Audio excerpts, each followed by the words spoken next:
우리가 살다 보면 정말 큰 용기가 필요할 때가 있습니다. 정말 큰 용기가 필요할 때가 있죠. 언제일까요? 뭔가를 결단할 때입니다. 무엇인가를 결단할 때 우리는 굉장히 큰 용기가 필요합니다. 또는 어떤 일을 도전할 때, 무엇인가를 도전하고자 할 때도 굉장히 큰 용기가 필요합니다. 또는 무엇인가를 내가 하고 있는 일들 중에서 포기해야 할 때, 그때도 큰 용기가 필요합니다.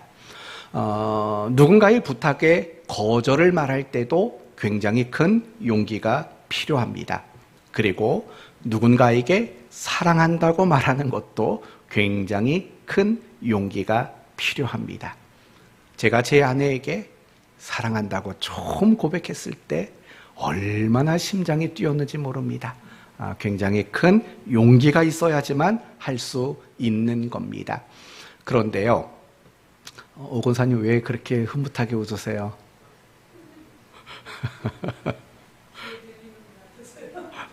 그래요? 네. 하루에도 수백 번씩 하고 있지 않겠습니까, 제가? 네, 여전히 아침에 눈을 뜰 때부터 잠들 때까지. 네. 근데 용기는 필요 없습니다. 이제 자연스러워졌으니까. 근데 처음에는 얼마나 떨렸고, 이거 말을 해야 되나 말아야 되나, 이거 어느 타이밍에 이 말을 해야 될까, 헤어지는 순간 해야 될까, 밥 먹으면서 해야 될까, 얼마나 많은 고민을 했고 용기를 냈겠습니까? 그런데 우리가 용기가 필요한 게 또 하나가 있어요. 뭐냐면 내 잘못을 인정하는 것, 나의 죄를 그대로 인정하는 것. 사실 이것도 굉장히 큰 용기가 아니면 할 수 없는 일입니다. 왜냐하면요, 사람은 본능상 자신이 잘못한 것을 사실은 덮으려고 하거든요. 항상 덮으려고 해요. 아담과 하와도 마찬가지잖아요. 그들이 죄를 짓고 나서 어떻게 했냐면 자신들이 지은 그 죄를 계속 덮으려고만 했다고요. 모든 사람들이 다 그래요. 자기의 죄가 드러나는 걸 원하지 않아요. 다 덮어지기를 원하죠. 그러다 보면 어떤 문제가 생기냐면 점점 더 죄를 많이 짓게 돼요. 내가 죄를 덮으려면 또 죄를 지을 수밖에 없는 거죠. 그래서 결국에는 죄가 장성하게 되는 결과를 맞이하게 돼요. 그래서 여러분, 어떤 죄의 문제든 또는 어떤 내 실수와 잘못의 문제든 간에요, 정말 지혜로운 사람은 어떤 사람이냐면 그걸 덮는 사람이 아니에요. 그걸 자꾸 덮고 감추다 보면은요, 우리는 죄가 눈덩이처럼 커졌다라는 것을 비로소 보게 되는 거예요. 그게 항상 사탄의 노림수예요. 사탄은요, 우리를 자꾸 죄로 묶어버리려고 하거든요.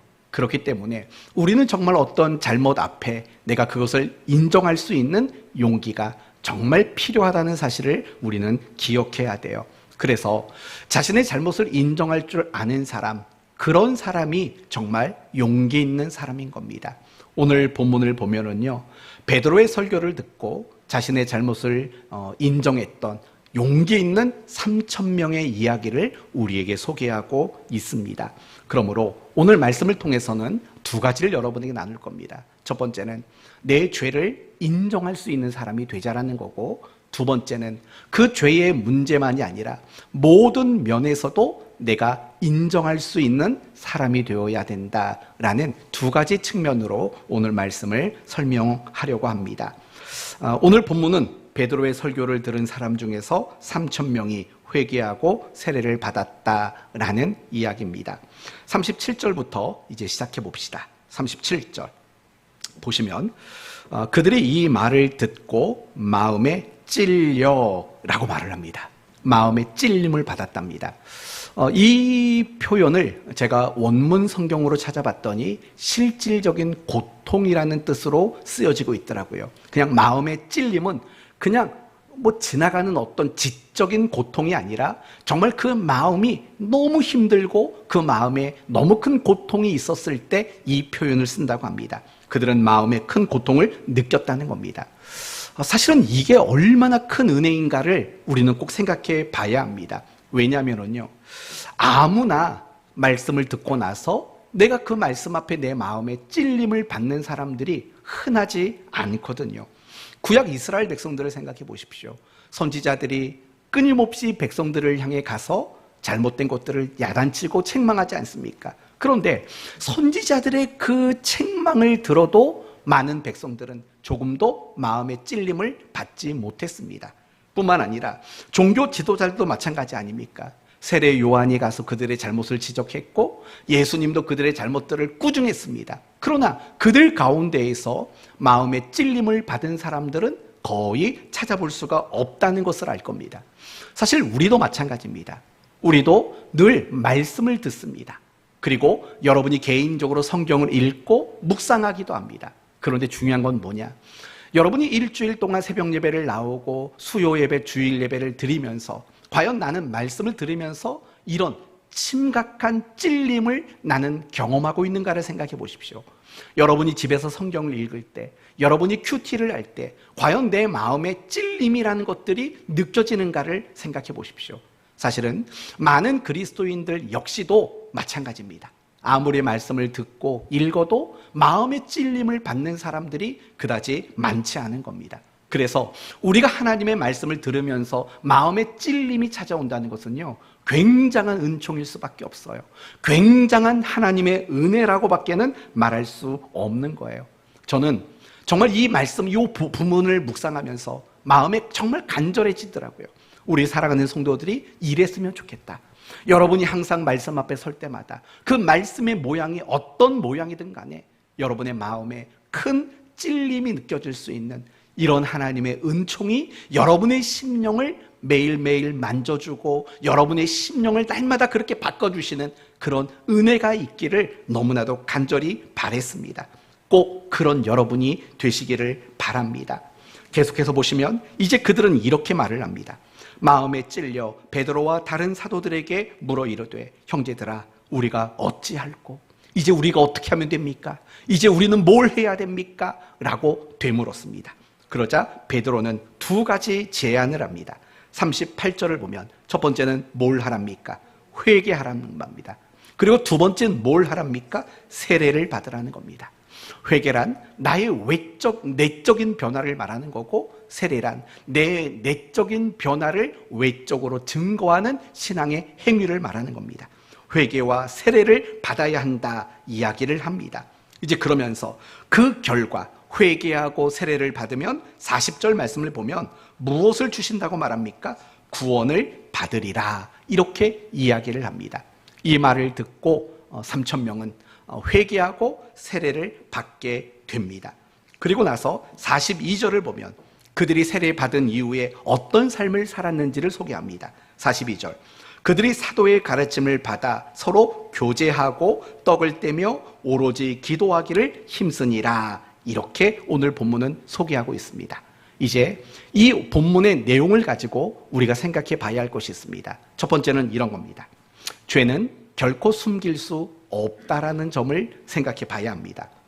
지금 베드로 사도는 오순절 성령 강림 사건의 의미가 뭔가를 두 가지로 설명했습니다. 첫째는 무엇이었습니까? 요엘 선지자의 예언이 성취된 사건이다 라는 거죠. 그럼 두 번째 성령 강림의 의미는 뭐라고 그랬습니까? 예수 그리스도가 진정한 통치자 되셨다라는 이런 의미가 바로 성령 강림이 가지고 있는 그 귀한 메시지라고 베드로 사도는 사람들에게 설교를 한 겁니다. 그러면서 그들에게 무엇이라고 지적을 했냐면 앞부분을 보십시오. 23절을 보면 그가 하나님께서 정하신 뜻과 미리 아신 대로 내준 바 되었거늘 너희가 법 없는 자들의 손을 빌려 못 박아 죽였으나 너희가 죽였다라고 말하는 거예요. 너희가 죽였다. 너희가 요엘 선지자가 예언했던 그 그리스도를 죽였고 너희가 진정한 통치자로 이 땅에 오신 예수 그리스도를 너희가 죽였다. 지금 이렇게 강조하는 겁니다. 36절에도 한 번 더 말합니다. 그런즉 이스라엘 온 집은 확실히 알지니 너희가 십자가에 못 박은 이 예수를 너희가 죽였다라는 것이 그 메시지의 중심을 잡고 있다라는 거죠. 그런데 여러분 정말 중요한 것은 그거죠. 지금 베드로 사도가 너희가 죽였다라고 너희가 죄인이다 너희가 살인자다 라고 이야기하기 전까지는 그 누구도 자신이 잘못했다라는 생각을 가진 적이 없다라는 겁니다. 그렇죠?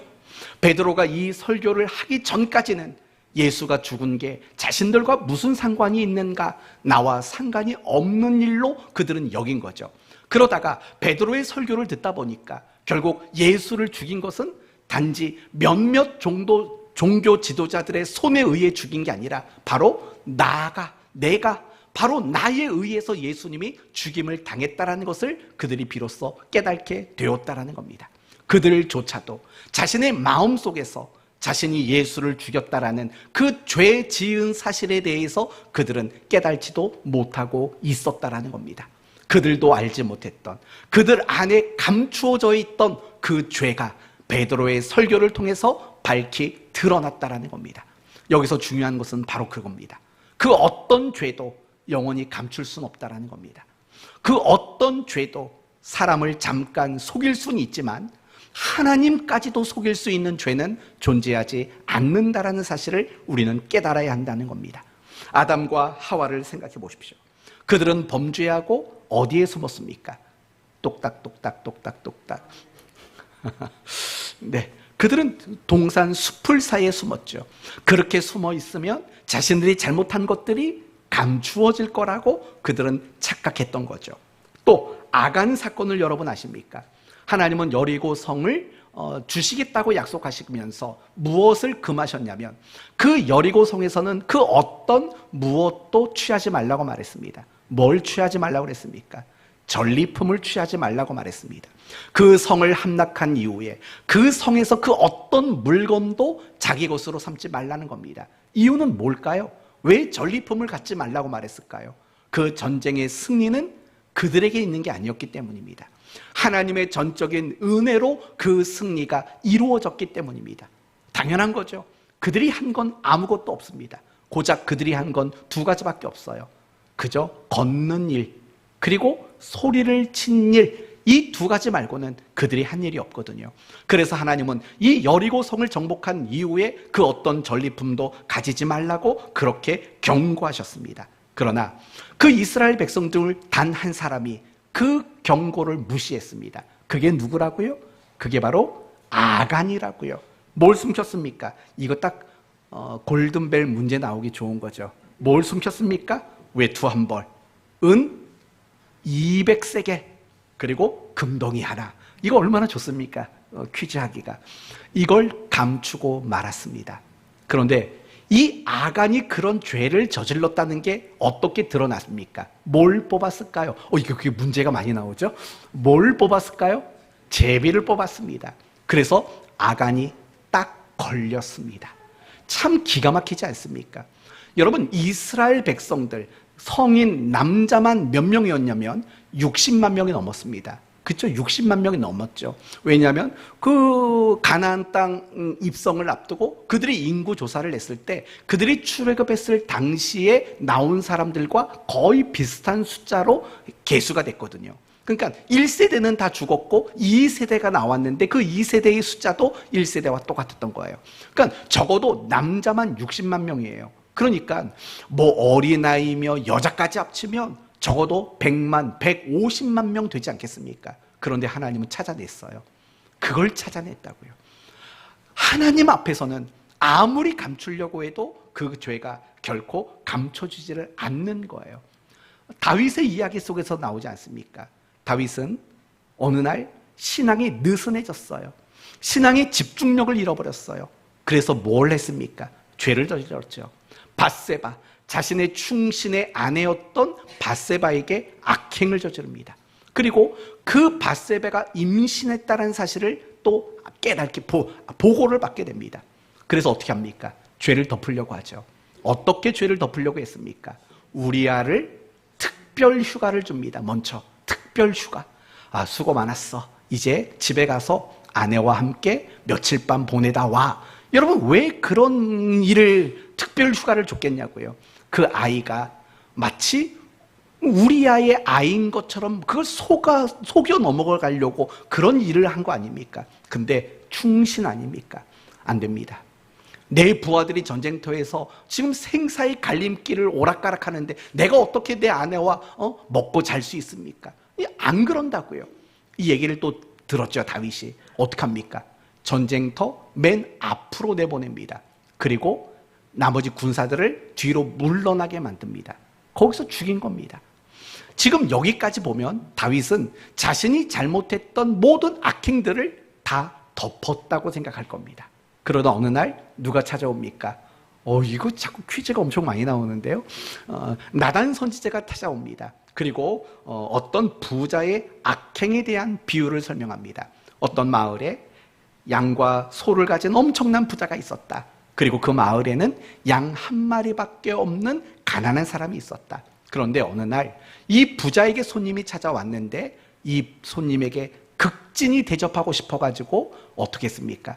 양이 한 마리밖에 없는 그 사람이 양을 빼앗다가 잡아서 그 사람을 대접했다. 이 이야기인 겁니다. 이 말을 듣고 다윗이 노발대발합니다. 노하여 그 사람은 마땅히 죽을지라 4배나 갚아 주어야 하리라 라고 자신이 굉장히 공의롭고 정의로운 왕처럼 말을 합니다. 그때까지만 해도 그게 자기 얘기를 인줄을 몰랐던 겁니다. 그때 나단 선지자가 딱 한마디 합니다. 당신이 그 사람이라. 당신이 그 사람이라. 여러분, 다윗의 이런 이야기를 보면은 지금 다윗이 자신의 잘못과 관련돼서 어떤 태도를 계속 취하냐면 그걸 덮겠다는 거예요. 계속 덮고 계속 숨기겠다라는 거예요. 그런데 그게 덮어졌나요? 그게 숨겨졌나요? 아니요. 절대로 덮어지지 않고 절대로 숨겨지지를 않았다고요. 다 드러났어요. 아나니아와 삽비라 이야기 이제 앞으로 나올 텐데 이 사람들도 마찬가지죠. 일부를 헌금했다고요. 그리고 그것 자체가 잘못된 건 아니에요. 근데 거짓말을 해요. 전 재산을 바쳤습니다. 거짓말한다고요. 아마 사람들은 다 속아 넘어갔겠죠. 그리고 굉장히 훌륭한 사람이라고 인정해줬겠죠. 그러나 하나님까지는 속이지 못했죠. 하나님은 아나니아와 삽비라가 그렇게 죄를 감추고 속이는 것을 드러내셨지 않습니까? 사실 우리도 마찬가지예요. 절대로 죄는 숨길 수 없어요. 절대로 우리 안에 있는 이 악한 행실은 감출래야 감출 수가 없다고요.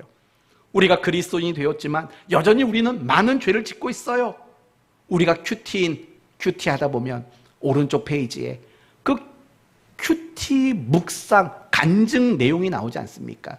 언젠가 말씀드렸지만 우리 교회 어떤 성도들 몇몇 분들은 그 얘기를 했다고요. 목사님, 그 큐티 간증 읽는 게 좀 너무 부담스러워요. 이런 말을 한 성도가 몇몇이 있어요. 왜 그러냐? 그 큐티 간증의 내용이 대부분 다 뭔지 아세요? 외도예요. 외도. 남편이 외도한 거, 그리고 아내가 외도한 거, 쌍방간에 외도한 거, 음행, 방탕, 불법, 마약, 알코올 중독, 폭행, 폭언, 내가 이런 것들을 했다라고 거기에 다 간증을 올려놨다고요.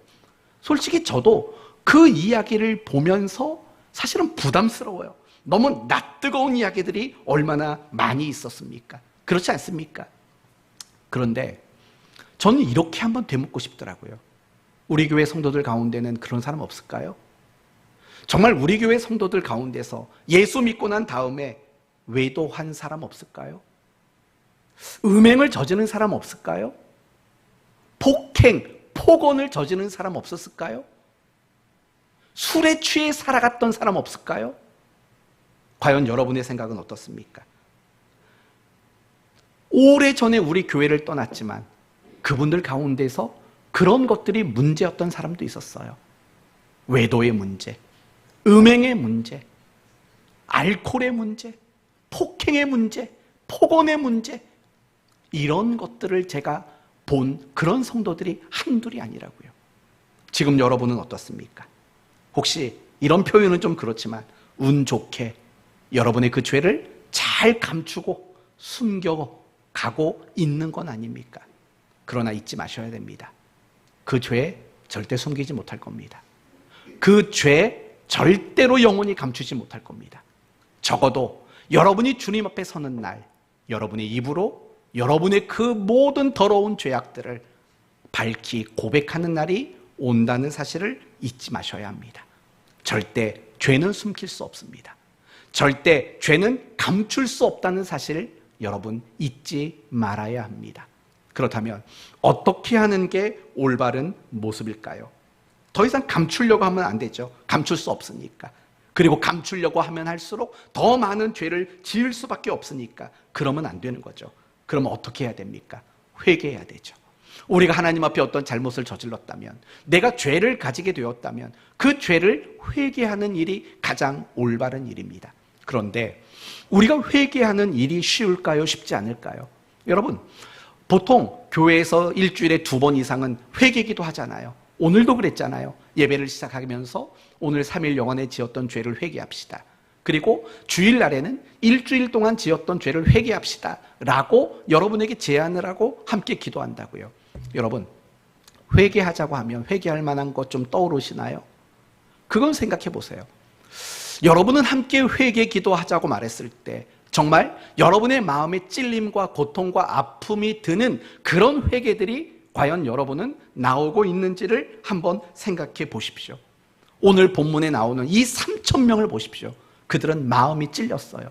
그리고 발을 동동동동 구르면서 어찌할꼬 이 베드로 사도 발 앞에서 발을 동동 구르는 그런 모습이었다고요. 여러분에게는 과연 그런 회개를 한 적이 언제쯤이신지를 생각해 보십시오. 정말 발을 동동동 구르면서 너무 무섭고 두렵고 떨려서 그런 마음으로 하나님 앞에 내가 회개했던 경험이 가장 최근이 언제인가를 생각해 보십시오. 혹시 지난 3일 안에는 있었습니까? 아니면 지난 7개월 동안에는 그런 마음이 있었습니까? 아니면 5년 전, 10년 전 안에는 적어도 그런 경험들이 있었습니까?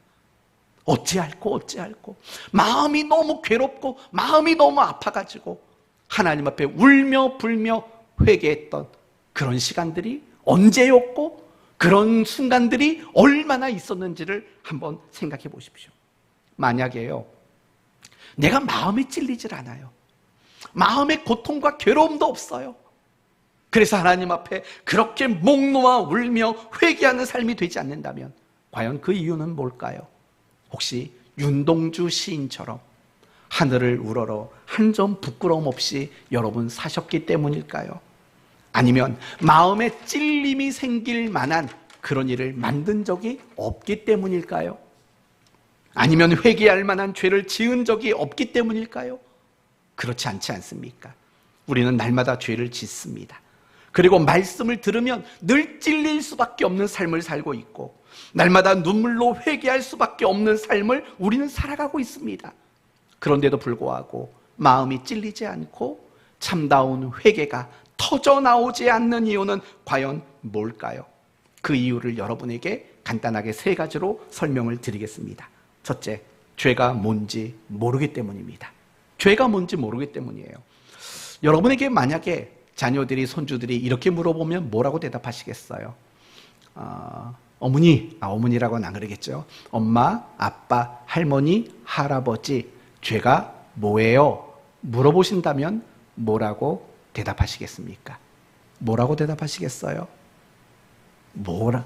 불순종하는 거. 그렇죠? 국어사전에서는 죄를 이렇게 말합니다. 양심이나 도리에 벗어난 행위. 이게 국어사전이 말하는 죄입니다.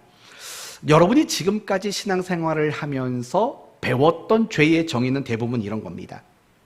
하지 말아야 되는데 하는 것, 또는 반대로 해야 되는데 안 한 것. 우리는 대부분 죄를 이렇게 배워왔을 겁니다. 물론 그건 틀린 말은 아닙니다. 그러나 성경이 말하는 죄는 그거보다 더 분명합니다. 그러면 과연 성경이 말하는 죄는 뭔가? 먼저 히브리어로는 하타랍니다. 하타. 그리고 헬라어로는 하마르티아라는 단어를 죄라고 쓴답니다. 이 하타든 하마르티아든 그 뜻은 이런 겁니다. 어디에서 벗어난 겁니까? 관역. 네, 관역에서 벗어난 거. 골든벨 충분히 울릴 뻔했던데, 네, 관역을 맞추셨으니까, 네, 관역에서 벗어난 겁니다. 그런데 보통 이 관역에서 벗어났다라는 말을 우리는 어떻게 이해를 하냐면 이렇게 이해를 하죠.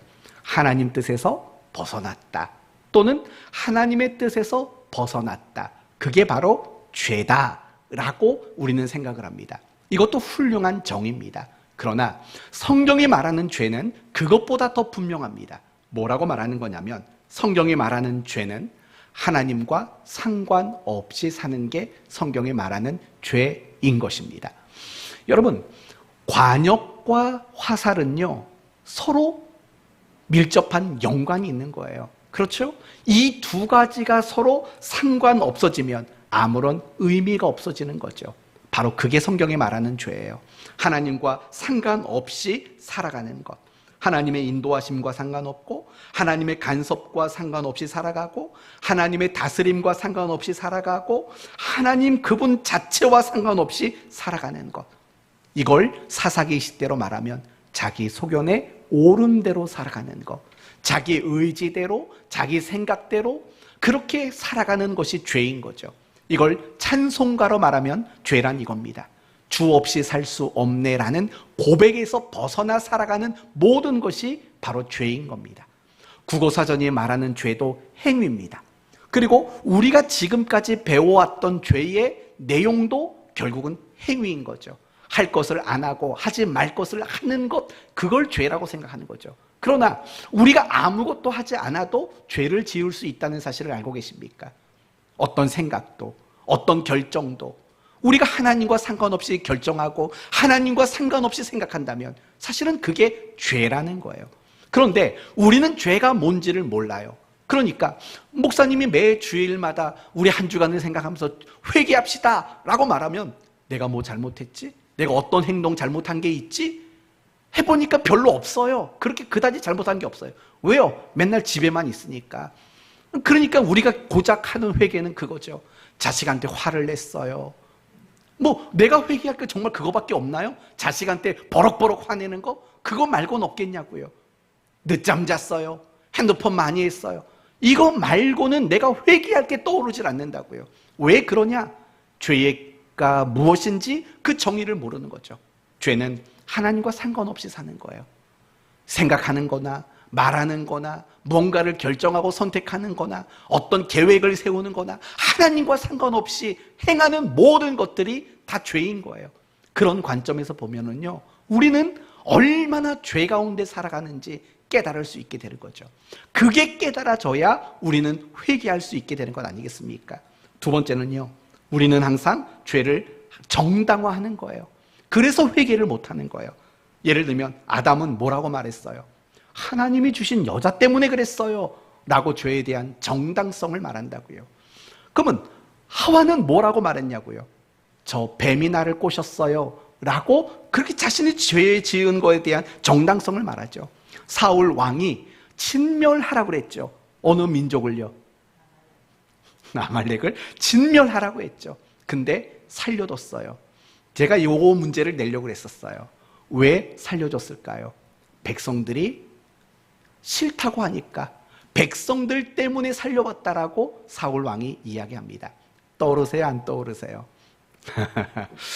뭐를 말하는 거냐? 지금 사울 왕은 자신이 불순종한 그 일에 대해서 정당성을 부여하고 있다고요. 누구 때문에요?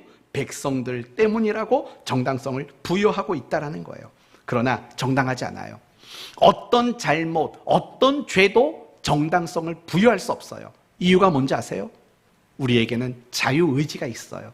여러분, 자유의지가 있다는 말은 뭐냐면 내가 그것을 할 수도 있고 하지 않을 수도 있는 능력이 있는 거예요. 그러니까 우리는 내가 어떤 죄를 범하고 어떤 잘못을 했을 때 이것 때문에 못했어요 라고 하는 것은 그 자체가 성립이 될 수가 없다라는 말인 거예요. 그런데 우리는 이상해요. 항상 늘 내가 뭔가를 잘못한 그 일에 대해서, 내가 죄 지은 그 일에 대해서 우리는 날마다 합리화를 하고 핑계를 대고 또 정당성을 부여하려고 하는 이런 나쁜 습관들이 우리에게 얼마나 많은지 몰라요. 뭐라고 말하냐? 이렇게 말하죠. 이렇게 피곤한데 무슨 예배를 드려요? 라고 정당성, 예배 드리지 않는 거에 대한 정당성을 부여하죠. 아유, 남들은 주일날 다 놀러 다니는데 한 번쯤은 그럴 수 있지 않아요? 라고 정당성을 부여한다고요. 먹고 살려면 거짓말도 해야죠 라고 정당성을 부여한다고요. 우리의 좋은 대학 못 가면 목사님 책임질 거예요. 그래서 학원 보내는 거예요, 주일날. 그런 정당성을 부여한다고요. 남 험담도 할 수 있는 거죠. 내가 지금 이 지경인데 어떻게 순종해요?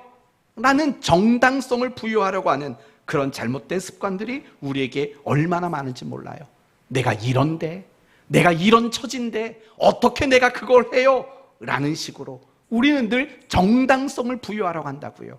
그러니까 우리는요, 그 모든 죄가, 내가 지은 모든 죄가 다 정당해져 버렸어요. 합리화가 돼 버렸어요. 그래서 어떻게 회개를 과연 할 수 있겠습니까? 우리에게 이미 말씀드린 것처럼 우리 모두에게는 자유의지가 있어요. 어떤 것도 핑계할 수 없어요. 어떤 것도 정당화시킬 수가 없어요. 우리 모두는 죄는 죄인 거예요. 그 사실을 인정할 줄 알아야 돼요. 죄는 죄인 거죠. 못한 건 못한 거죠. 잘못은 잘못이죠. 더 이상 정당성, 합리화, 핑계로 그것을 포장하려고 해서는 안 된다는 사실을 잊지 말아야 돼요. 여러분이 자꾸 죄를 정당화하시면 절대로 여러분은 이 마음이 찔려 회개하고 세례받은 그 3,000명처럼 될 수 없다는 사실을 알아야 하는 거죠. 그러나 제가 여러분에게 가장 강조하고 싶은 것은 지금부터입니다.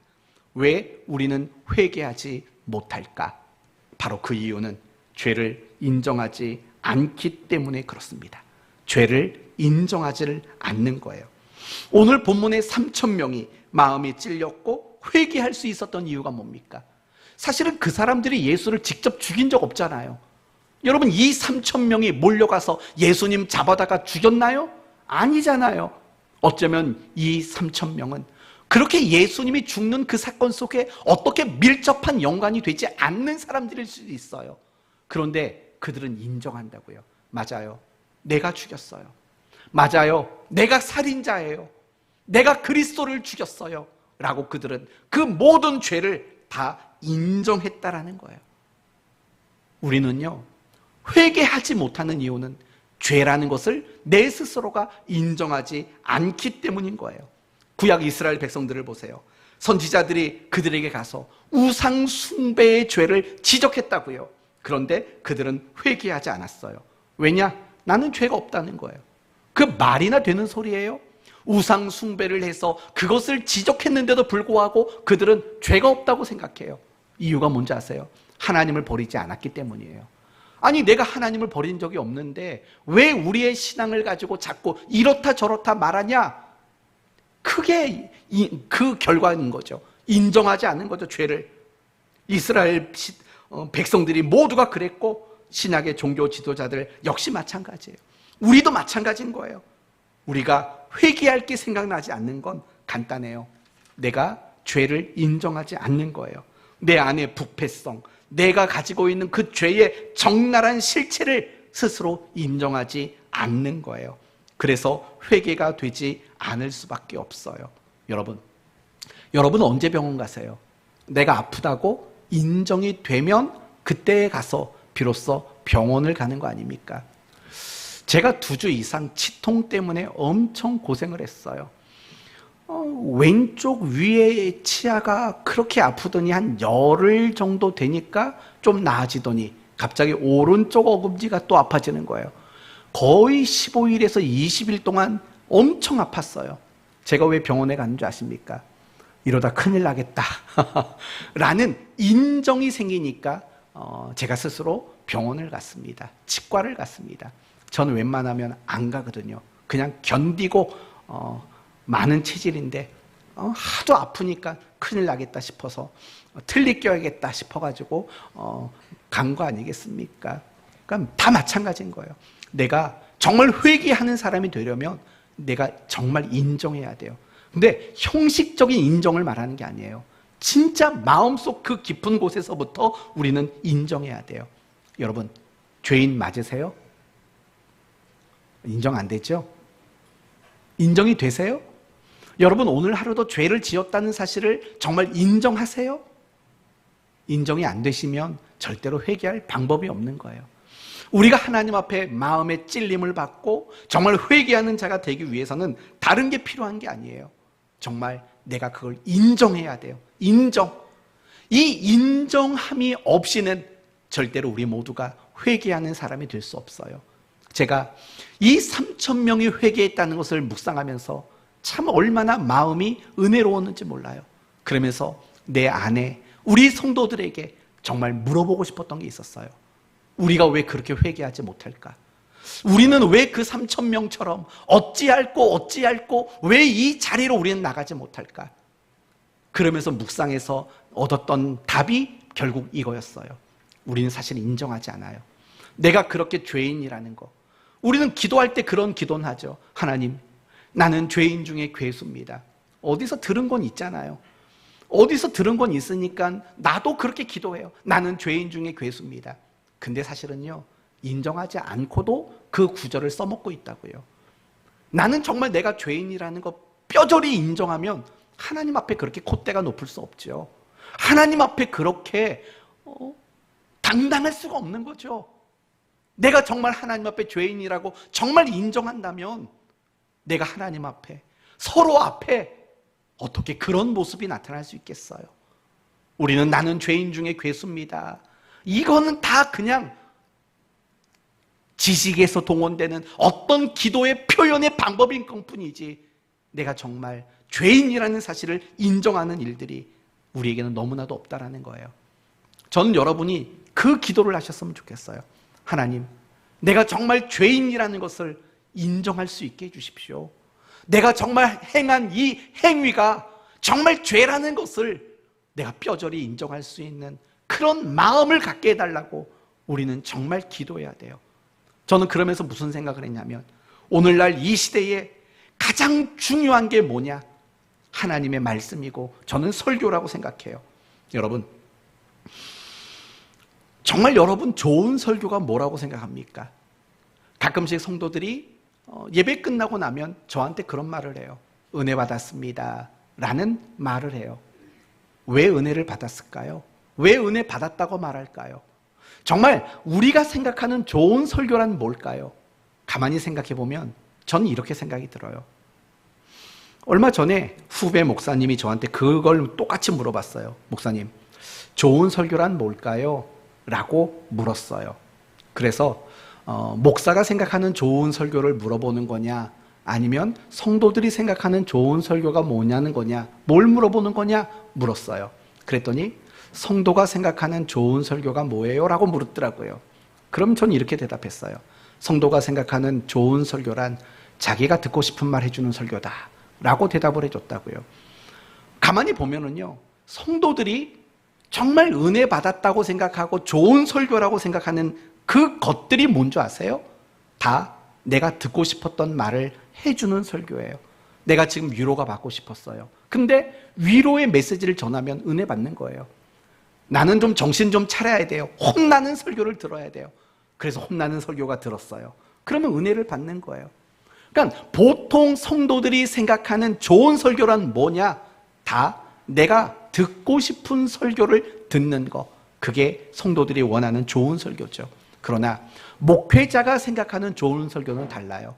목회자가 생각하는 좋은 설교란 성도들의 잘못을 꾸중하고 성도들의 잘못을 지적하는 설교가 사실은 목회자가 생각해야 되는 가장 좋은 설교인 거예요. 물론 위로가 필요하죠. 격려도 필요하죠. 여러분에게 소망을 제시해 주는 것도 필요하죠. 하지만 정말 좋은 목회자란 성도들에게 그 잘못을 일깨울 수 있는 그런 메시지를 전하는 설교자가 사실은 정말 좋은 설교자 아닙니까? 저는 여러분이 저를 그렇게 만들어 주셨으면 좋겠어요. 제가 야단을 치고 꾸중을 하고 여러분의 잘못을 권면하는 거 좋아하고 행복해 해 주셨으면 좋겠어요. 그래야 제가 여러분에게 용기를 내서 여러분에게 담대히 권면과 책망의 설교를 할 수 있죠. 싫어하시면 안 돼요. 그럼 저 앞으로 맨날 복 받는 얘기만 할 수지도 몰라요. 복 받는 얘기만. 근데 그럴 수는 없는 거잖아요. 저는 여러분 모두가 정말 여러분의 잘못을 지적받고 책망받는 거, 그래서 그것이 여러분의 마음에 진심으로 인정이 되는 그런 성도가 되었으면 좋겠습니다. 진정한 회개는 내가 죄인이고 내가 죄를 지었다라는 인정함 속에서만 진정한 회개가 나오는 겁니다. 계속해서 오늘 본문을 보시면은요, 회개한 3,000명의 신앙의 모습을 소개한다고요. 42절을 마지막으로 보고 마치겠습니다. 42절. 그들이 사도의 가르침을 받아 뭐 했다고요? 서로 교제하고 떡을 떼며 오로지 기도하기를 힘썼답니다. 가만히 보면 네 가지를 말해요. 첫째는 가르침을 받았대요. 둘째는 서로 교제했대요. 셋째는 떡을 뗐대요. 여기서 말하는 떡을 뗐다는 건 성만찬을 말하는 거예요. 성찬식을 말하는 거예요. 네 번째는 뭡니까? 기도에 힘썼대요. 그럼 여러분에게 물어보겠습니다. 여러분은 가르침을 받는 일을 즐겨 하십니까? 여러분은 믿음 안에서 성도들 가운데 풍성한 교제를 나누고 계십니까? 여러분은 예수 그리스도의 죽으심과 부활하심을 기억하며 서로 격려하고 힘주는 일들을 하고 계십니까? 여러분은 오로지 기도하는 일에 힘쓰고 계십니까? 생각해 보십시오. 내가 만약에 가르침을 받는 일에 열심을 내지 않는다면, 내가 성도의 교제에 뒷걸음질만 치고 있다면, 내가 기도에 힘쓰지 않는다면 그 이유는 뭘까요? 그거 역시도 똑같은 대답이라는 겁니다. 어떤 대답일까요? 이런 대답이에요. 인정하지 않기 때문입니다. 내가 가르침을 받아야 하는 사람이라는 것을 인정하지 않고, 성도가 믿음 안에서 교제하는 것이 얼마나 가치 있는 일인가를 인정하지 않는 거죠. 오로지 기도에 힘쓰는 그것이 우리를 복되게 만든다는 사실을 인정하지 않는 겁니다. 그러나 이 3,000명은 달랐던 거예요. 그들이 세례받은 이후에 그들은 가르침을 받는 일, 교제하는 일, 주의 만찬을 나누는 일, 기도하는 일에 힘썼어요. 어떻게 그럴 수 있었습니까? 이유는 간단해요. 인정했기 때문에 그래요. 맞아, 나는 가르침을 계속 받아야 돼. 맞아, 나는 기도에 힘써야만 그리스도인답게 살 수 있어 라고 인정했기 때문에 그들은 그러한 삶을 살 수 있었던 겁니다. 우리가 그리스도인으로서 살아가는 가운데 이런 일을 못하고 저런 일을 못하는 이유가 뭔지 아십니까? 그거는 다른 게 아니에요. 내가 인정하지 않는 거예요. 인정하지 않는 거예요. 십자가의 삶을 살아야 되지 않습니까? 근데 십자가의 삶을 살지 못해요. 왜요? 십자가의 삶이 우리의 마땅한 삶이라고 인정하지 않으니까 그 일을 못하는 거예요. 여러분이 신앙생활을 하는 가운데 뭔가가 안 되세요? 사랑이 안 되고, 용서가 안 되고, 순종이 안 되고, 전도가 안 되고, 겸손이 안 되고, 기도가 안 되고, 뭔가 안 되세요? 안 되는 이유는 간단해요. 여러분이 그것을 진정 인정하지 않는 거예요. 그러니 우리는 아무것도 할 수 없는 거죠. 그리고 날마다 갈등만 해요. 아, 난 왜 못하지? 늘 갈등만 하는 거예요. 그 가치를 인정하세요. 그렇게 살아가는 게 마땅하다라고 인정하세요. 그러면 갈등이 사라지게 될 거예요. 그리고 여러분은 그 일을 하는 자리에 발걸음을 내디딜 수 있게 된다는 거예요. 그래서 우리가 오늘 설교 제목처럼 인정하는 일이 얼마나 중요한지 몰라요.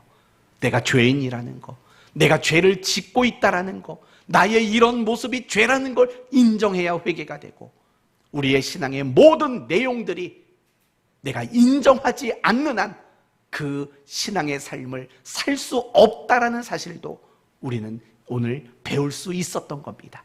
그러므로 성경이 우리에게 이런 권면을 하죠. 잠언서 3장에 너는 범사의 그를 인정하라. 너는 범사의 그를 인정하라. 무슨 말입니까? 하나님과 연관되고 하나님과 묶여있는 모든 것을 하나님의 가치로 인정할 줄 알라라는 겁니다. 인정하는 일이 없으면 절대로 그 일을 할 수가 없는 거예요. 저 남자를 내 남편으로 하나님이 세우셨다는 걸 인정하기 전까지는 복종할 수 없어요. 저 여자를 하나님이 내게 아내로 주셨다는 사실을 인정하기 전에는 그 아내를 끔찍히 사랑할 수 없게 되는 거예요. 내 자녀를 하나님이 맡기셨다라는 인정이 없이는 하나님의 말씀으로 자녀를 양육할 수 없는 거예요. 모든 안 되는 그 원인 속에는 내가 진정 그 가치를, 그 의미를, 그 목적을 인정하지 않기 때문인 거예요. 이제 오늘 말씀을 마치겠습니다. 우리 모두는 하나님 앞에 죄를 감출 수가 없어요. 감추려고 하면 안 돼요. 도리어 인정할 줄 알아야 돼요. 더 나아가서 우리의 신앙생활 속에서 끊임없이 우리는 인정해야 돼요. 말씀을 들으면서 아멘, 내게 주신 말씀입니다. 하나님이 나에게 하신 말씀입니다. 인정해야 돼요. 어떤 권면과 어떤 가르침을 받아도, 어떤 신앙의 내용 속에도 우리는 끊임없이 인정할 수 있어야 돼요. 여러분은 과연 지금 신앙생활을 하면서 몇 프로나 인정하고 계신 것 같습니까? 저는 여러분이 100% 인정하셨으면 좋겠어요. 여러분이 인정하는 것만큼 여러분은 살게 되기 때문에 그래요. 용기를 내십시오. 그리고 여러분의 신앙 안에 있는 모든 것들을 진정 인정함으로 여러분의 삶으로 나타낼 수 있기를 예수님의 이름으로 축원드립니다.